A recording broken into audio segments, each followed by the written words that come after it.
네, 안녕하십니까. 젊은이의 재테크 이야기 람로입니다. 얼마 전에 대구 도시철도 4호선 엑스코선이라고 불리던 4호선 국토부 승인이 났다는 뉴스 기사를 보았습니다.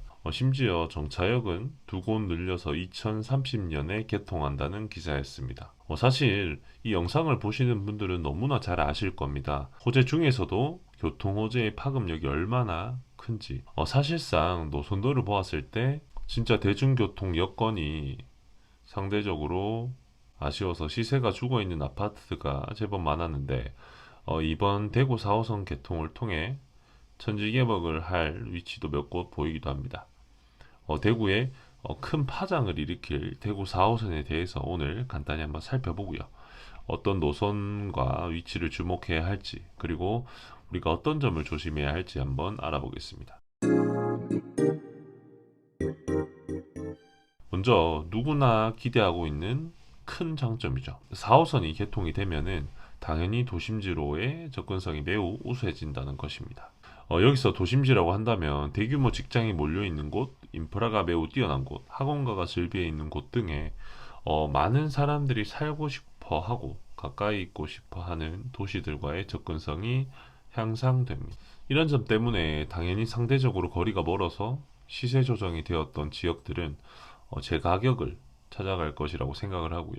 지금보다 훨씬 더 좋은 가치를 받을 수 있지 않을까 생각하고 있습니다. 뭐 다들 역세권이 좋다 좋다 하는데 앞서 언급한 내용들 때문에 가장 큰 영향력을 준다고 볼 수 있을 것 같습니다. 서울은 정말 심합니다. 저는 대학교를 서울 쪽에서 나왔는데 강남과의 접근성이 우수한 9호선이 위치한 곳에는 월세, 전세, 매매가까지 매우 높아서 이게 뭐 자취를 할 때나 집을 알아볼 때도 매우 어려움이 있었습니다. 하지만 강남이나 여의도, 각종 이제 업무 단지와 거리가 먼 곳에서는 아무래도 시세가 많이 떨어지는 경향이 없지 않아 있었습니다. 따라서 대구 4호선의 개통은 해당 장점들이 집가 상승의 가장 큰 요인이 되지 않을까 생각을 하고 있습니다. 이 밖에도 이러한 이유들로 유동인구가 증가하고 소비하는 수요층이 늘어나게 되죠. 이는 상권이 살아나는 기본적인 요소입니다. 상권이 살아난다면 자연스럽게 돈이 모이고 돈이 모이면 선순환으로 상권이 점차 확대가 되겠죠. 이런 여러 가지 장점들 때문에 많은 분들께서 대구 4호선에 대해서 주목을 하고 있는 것이 아닐까 생각하고 있습니다. 그럼 이 궁금한 게 많으실 거예요. 물론 아시는 분들도 많이 있으시겠지만 이게 지하철인지 지상철인지 당연히 가장 많이 궁금하실 거라 생각합니다. 결론부터 말씀드리면 대구 4호선은 지상철로 계획이 되어 있고요. 철제차는 AGT 방식으로 개통이 됩니다. 위에 사진을 보시면 파악이 조금 빠르실 겁니다. 좌측이 대구 3호선이고 우측이 부산 김해 경전철인데 대구 4호선은 우측과 유사하게 개통이 됩니다. 개방감은 조금 떨어질 수 있고요. 대신 안정성이 높아졌다고 보시면 될 것 같습니다. 착공은 2026년, 준공은 2030년을 목표로 하고 있고요. 하루빨리 개통이 되어서 좀 편리하게 이동하고 싶은 생각이 있습니다. 하지만 아무래도 이런 계획들은 최단기로 보셔야 될 것 같아요. 뭐 사실 아파트를 제외한 도시 계획들은 개발하고 준공을 목표로 하는 그 해당 연도를 맞추기가 쉽지가 않습니다. 각종 민원과 개발하면서 있어서 딜레이 되는 요소가 굉장히 많기 때문에 2030년을 목표로 하지만 뭐 조금 넉넉하게 보시는 게 낫지 않을까 생각하고 있습니다. 다음 가장 중요한 노선도를 한번 살펴보겠습니다. 그 중에서 매우 주목받고 있는 노선은 어디일지 한번 살펴보겠습니다. 사실 이시아폴리스부터 수성구민운동장역까지 이 중에서 굉장히 핵심 요지들이 많이 있습니다.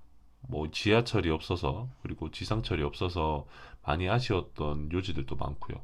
엑스코는 사실상 많은 각종 이벤트들을 그리고 행사들을 많이 하고 있지만 교통이 불편해서 타지의 사람들이 이동하기가 쉽지가 않았습니다. 하지만 이번에 엑스코선을 즉 대구 4호선을 개통함으로써 훨씬 더 그런 산업적인 요소가 크게 발전할 수 있지 않을까 생각을 하고 있고요. 이번에 발표된 노선들 중에서는 당연히 범어, 수성구민운동장 눈에 띄죠. 하지만 이보다 저는 눈에 띄는 곳이 몇 군데 있습니다. 사실 저는 복현 오거리역부터 MBC 내거리 벤처밸리 내거리역까지가 굉장히 관심이 가고 있습니다.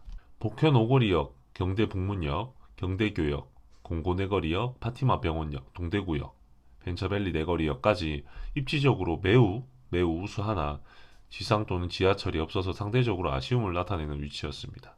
하지만 이번에 4호선 개통으로 인해서 해당 노선도가 가장 많은 효용성을 보여주지 않을까 생각하고 있습니다. 이 해당 노선도가 제 생활 노선과 많이 겹치곤 했었는데 지하철 개통 하나로 엄청난 파급력을 줄 만한 위치라고 생각을 합니다. 복현 오거리는 현재도 매우 많은 유동인구를 보여주고 있는데 여기 지하철까지 생긴다는 것은 매우 가치 있는 입지를 만들어줄 수 있을 것이라고 생각을 하고요. 파티마 병원역과 동대구역은 사실상 1호선 역세권인데도 아쉽게도 범어역으로 가는 직통 노선이 없다는 아쉬움이 있었습니다. 하지만 대구 4호선 개통으로 더블 역세권이 되고 1호선뿐만 아니라 4호선에도 메인역으로 볼 수 있을 만큼 매우 핵심적인 위치가 될 것으로 보여집니다.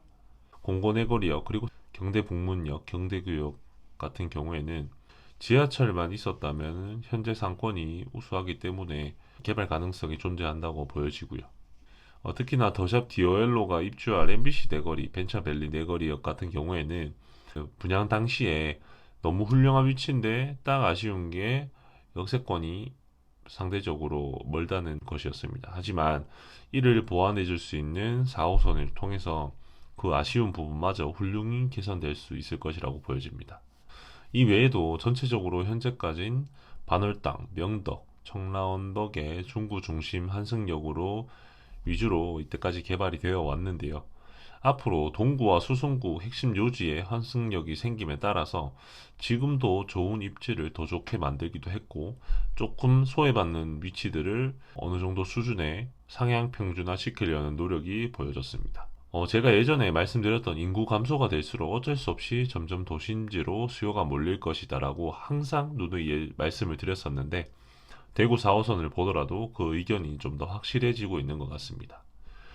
그럼 이런 의문이 생기실 겁니다. 그래서 아까 무언가를 조심해야 된다며 그러면 뭘 조심하라고 우리가 마냥 좋은 점만 보아서는 안 될 것이라고 판단이 됩니다.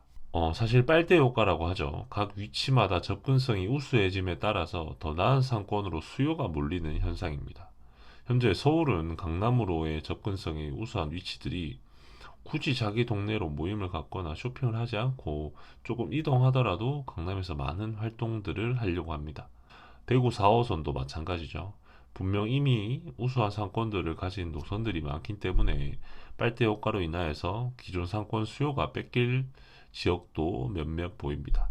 하지만 그 상권 안에서 업종마다 조금 상이할 수는 있지만 어쨌든 상권이 죽으면 해당 권리금과 임대료 등에 타격을 줄 수 있으므로 이 점을 꼭 유의하시고 투자나 실거주 혹은 사업을 하실 때 참고하시면 좋을 것 같습니다. 권리금과 임대료 상권이 죽으면 어쩔 수 없이 그 건물의 지가도 하락할 수밖에 없기 때문에 그 인근의 토지에 영향을 줄 수밖에 없습니다. 그래서 이 점을 꼭 유의하셔서 신경 쓰면 좋을 것 같습니다. 앞서 언급한 중요 노선과 중요 특징들 외에도 많은 부분들이 대구 시장과 경기에 엄청난 시너지 효과를 줄 수 있을 것이라고 예상하고 있습니다. 물론 여러 가지로 사업 진행에 있어서 계산되어야 할 부분도 많이 존재합니다. 아쉬운 점도 많이 있고요.